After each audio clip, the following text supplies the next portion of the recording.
Est-il un animal nocturne?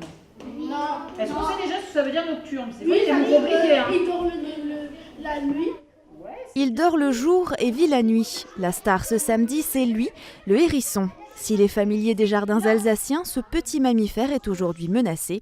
Alors pour sensibiliser les enfants au respect de la biodiversité, il devient le héros d'un jeu.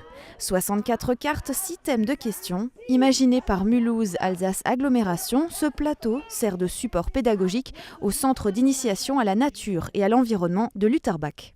Ça se présente comme un jeu de loi, en fait, il y a des cases, on avance avec son dé, son pion, mais les questions permettent aux enfants à la fois d'acquérir des notions, c'est ludique, c'est drôle, on s'amuse et on apprend plein de choses sur la nature et comment la préserver. On dit souvent que les lendemains appartiennent aux enfants, n'est-ce pas? Parce que ce sont les adultes de demain. C'est vrai, c'est sûr. Et puis après, il ne faut pas oublier notre responsabilité, nous, en tant qu'adultes. Voilà, les enfants n'ont pas porté la responsabilité d'un monde qui manque sans doute de préservation et de coopération pour la protéger. Mais nous, en tout cas, on a une responsabilité de former les enfants, de les initier, de les sensibiliser pour qu'ils soient eux-mêmes acteurs demain et puis surtout qu'ils aient un rapport positif à la nature. Et ce rapport positif à la nature, il se crée par le jeu sous toutes ses formes. Un peu plus loin dans le jardin, les enfants mettent la main à la pâte pour confectionner leur propre hérisson et amener la touche finale à une exposition. Cette journée de sensibilisation à la sauvegarde du hérisson est portée par M2A, car si ce petit insectivore se trouve encore en Alsace, il déserte de nombreuses régions et pourrait s'éteindre d'ici 2025. Sa population a déjà déchu de 70% en 20 ans. Pour nous, l'important, c'est vraiment d'éduquer, entre guillemets, les gens, de les sensibiliser parce que si la faune disparaît, on parle beaucoup des abeilles, mais il n'y a pas que les abeilles, il y a le hérisson qui est très important dans les jardins, qui va éviter aux personnes de mettre des produits chimiques. Il faut savoir que le hérisson, par exemple, mange les limaces. Le hérisson, c'était pour moi quelque chose de facile parce que tout le monde est content quand il voit un hérisson. Les enfants sont très, très sensibles aux petits animaux. Et on sait aujourd'hui que quand ça passe par les enfants, les parents se sentent plus concernés. Aujourd'hui, ce qui n'existait pas il y a 10 ans, 20 ans, aujourd'hui, un enfant va facilement fermer le robinet quand une maman rince la vaisselle. L'enfant est très proche et aime la nature. Donc grâce aux enfants, parce que je crois beaucoup aux enfants, au pouvoir qu'ont les enfants, grâce aux enfants, je pense que les adultes vont peut-être réagir positivement. Le hérisson hiberne à l'hiver et il retrouve à présent les jardins. Il peut vivre environ 10 ans, mais la multiplication des routes et des pesticides a réduit à 2 ans son espérance de vie. S'il se nourrit principalement de limaces, insectes ou escargots, il peut apprécier une gamelle d'eau à la tombée de la nuit ou quelques croquettes de chat ou de chien, mais ne jamais lui donner de pain ou de lait.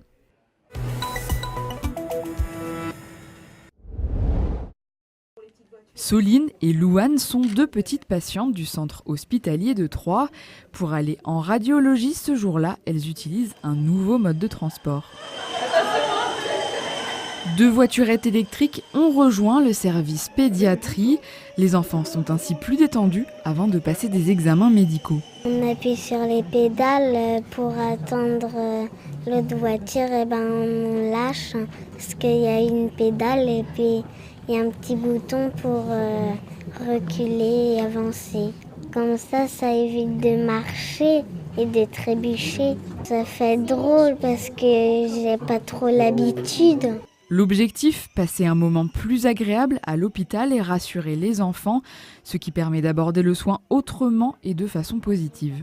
S'occuper l'esprit avec autre chose que son problème de maladie, ça peut avoir aussi un effet bénéfique, notamment sur la douleur. Pendant qu'on passe à autre chose, on pense moins que l'on a mal, on pense moins à des choses négatives. Et donc finalement, ça peut même avoir aussi un aspect positif en termes de consommation de médicaments parce que on aura moins besoin d'être de calmants et de choses comme ça. Pendant le trajet, en fait, toutes les personnes qu'on rencontre ont le sourire sur le visage. Donc on se dit que finalement, ça dédramatise un petit peu l'hôpital quand on voit ces enfants circuler dans nos locaux.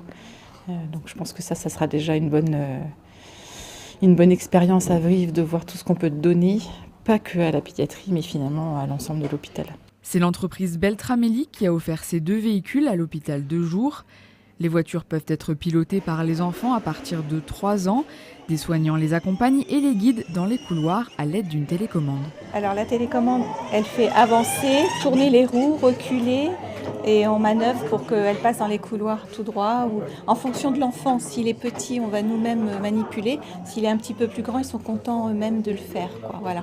Par contre, si on voit qu'un lit arrive en face ou quelqu'un en fauteuil, on fait quand même très attention qu'il n'y ait pas d'accident. Donc on contrôle, on peut arrêter la petite voiture, etc. Nous, rien que de voir les enfants avec le sourire, qu'ils soient totalement dehors du contexte de l'opération, de la radio, de la maladie, rien que ça nous fait super plaisir. Pour le moment, les voiturettes sont utilisées entre la pédiatrie et la radiologie. Le projet sera étendu au service des consultations dès cet hiver. Et à l'avenir, les enfants hospitalisés ici lors de longs séjours pourront également en bénéficier.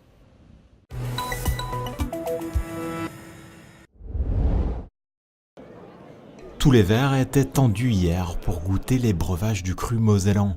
Pour cette 6e fête des vins, s'il fallait retenir une chose, c'est que la qualité et la quantité sont là, et ce millésime 2018 restera dans les annales. On avait tout ce qu'il fallait pour faire une belle année avec du soleil, et puis des températures élevées, des conditions de récolte qui ont fait que c'était bien aussi, donc tout était réuni pour réussir à faire quelque chose de bien, quoi. 17 vignerons étaient présents pour faire découvrir aux visiteurs le fruit de leur travail. Des vins rouges, blancs ou rosés qui ont attiré plus de 5000 visiteurs, tous désireux de découvrir ces produits d'exception. Le petit pinot gris est très bon. Il est bon, il est très, très bon. Ouais. Il est doux au palais. On est sur une très très belle année.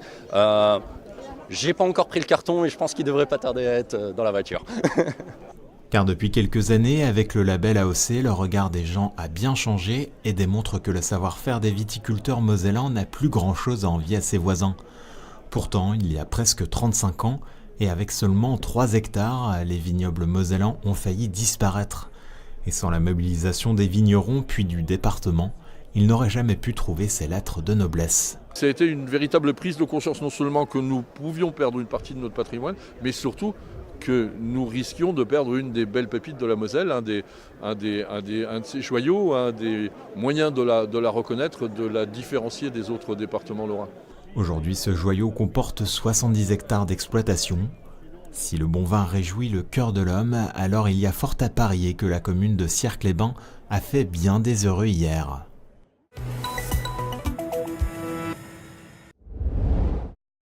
Sans pouvoir se tromper, on peut dire que l'industrie, c'est le socle de l'économie française. Mais son côté obscur, c'est assurément sa mauvaise image, qu'elle traîne depuis des années maintenant. Pour la dépoussiérer, la French Fab a été lancée en octobre 2017 par le ministère de l'économie et des finances, un laboratoire mobile en quelque sorte et qui passait par Épinal ce jeudi. L'idée est, comme en écho à la traditionnelle semaine de l'industrie, un tour de France de 60 dates destiné à susciter des vocations chez les jeunes collégiens et lycéens et les demandeurs d'emploi et de proposer des offres car l'industrie recrute à l'image des métiers de la plasturgie. Le plastique, on le retrouve dans tous les domaines. Ça peut aller de l'automobile au cosmétique. Comme je leur explique, on peut aller aussi travailler dans tout ce qui est médical, chirurgical. Donc voilà, tous les domaines sont ouverts à la plasturgie. On en trouve partout. Ça recrute beaucoup. On a beaucoup de demandes des industriels. Par contre, on a très peu d'élus. Donc c'est pour ça qu'il faut aller chercher les élèves là où ils sont, les demandeurs d'emploi là où ils sont. Quasiment tout dans la vie qui est fait avec du plastique. On mange même du plastique et que c'est fait avec du lait, du maïs. C'est intéressant parce qu'on apprend beaucoup de choses. Mais après, c'est pas ce que j'aimerais faire. Tu aimerais faire quoi? Prof. Cette machine, on l'utilise dans tout ce qui est alimentaire. Pour faire des barquettes, des pots de yaourt, des gobelets, des voitures, des coques de voitures télécommandées. La voiture, ça me passionne depuis tout petit. Le design, l'aérodynamisme, vraiment tout. Tu penses que les métiers de la plasturgie, c'est le créneau idéal pour toi? Oui, aussi, c'est très intéressant. Mais, je préfère plus dessiner.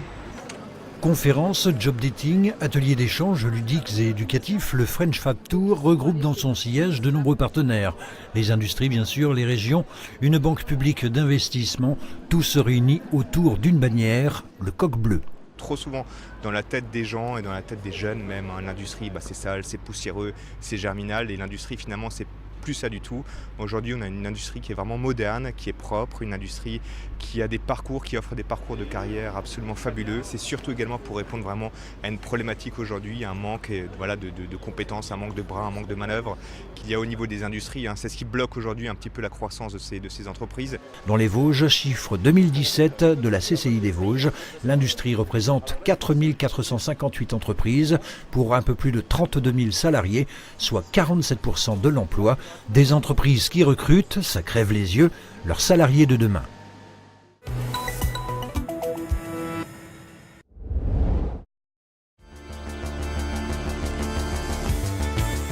L'événement est désormais très attendu. Dès le 20 juin, la cathédrale de Metz verra ses pierres prendre vie sous la magie du numérique. Ce mapping est l'une des œuvres phares du festival Constellation et elle sera loin d'être la seule à émerveiller ou à interpeller le public cet été. C'est une 3e édition beaucoup plus ambitieuse avec 3 parcours artistiques, 52 œuvres à découvrir dans toute la ville, plus 4 hors de la ville. C'est aussi des grands concerts, une 15aine d'expositions et ce sont des projets qui sont très engagés. Et parce que cela fait 50 ans que l'homme a marché sur la Lune, le festival fait la part belle à la question du cosmos, un thème qui inspire tout particulièrement l'artiste breton Johanny Le Mercier. Il investira le cours de la Moselle à hauteur de la Pointe Faber.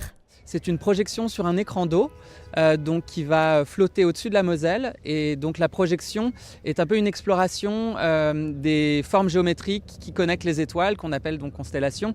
Et donc cette projection audiovisuelle d'une 15aine de minutes est un petit peu comme ça un voyage dans la géométrie et dans le cosmos. Créations monumentales ou intimistes, ludiques, décalées ou engagées, le festival Constellation offre une véritable balade nocturne dans une démarche d'exploration artistique, mais aussi patrimoniale. On est vraiment dans une logique où le numérique vient transcender un message qui est porté par celui d'un artiste. Et à Metz, on a fait ce pari de faire confiance aux artistes, de les laisser libres dans leur expression. Le tout à Constellation, dans du patrimoine, dans un patrimoine exceptionnel qu'offre la ville de Metz, le temple protestant, musée de la Cour d'Or, place d'Armes, cathédrale, basilique Saint-Vincent. Un parcours de street art et d'art dans les jardins complète le festival. L'an passé, il a rassemblé près de 950 000 spectateurs.